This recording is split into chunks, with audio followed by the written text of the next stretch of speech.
Real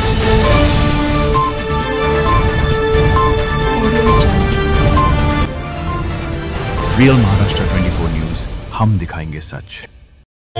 आदरणीय doctor भीमरावजी Ambedkar कार्याध्यक्ष भारतीय बौद्ध महासभा यांच्या नेतृत्वाखाली आणि मार्गदर्शनाखाली हा जो मोर्चा आयोजित झालेला आहे तो संपूर्ण महाराष्ट्रामध्ये प्रत्येक जिल्हाधिकारी कार्यालयावर आज जन आक्रोश मोर्चा होत आहे।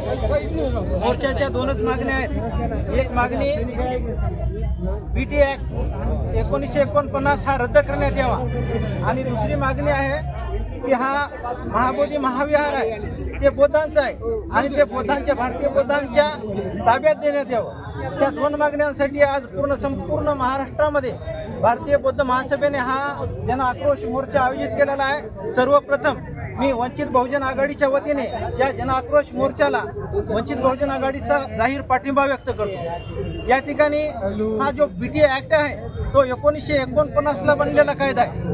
तो कायदा खरं तर भारताचं संविधान लागू झाल्याच्या नंतर 1950 लाच रद्द व्हायला पाहिजे होता। तरी पण त्या सरकारांनी ब्राह्मणांचं वर्चस्व कायम ठेवण्यासाठी हा बीटी ऍक्ट कायदा आतापर्यंत रद्द केलेला नाही। ही लढाई इथंच थांबत नाही। मोर्चा काढून आमचा प्रश्न सुटणार नाही।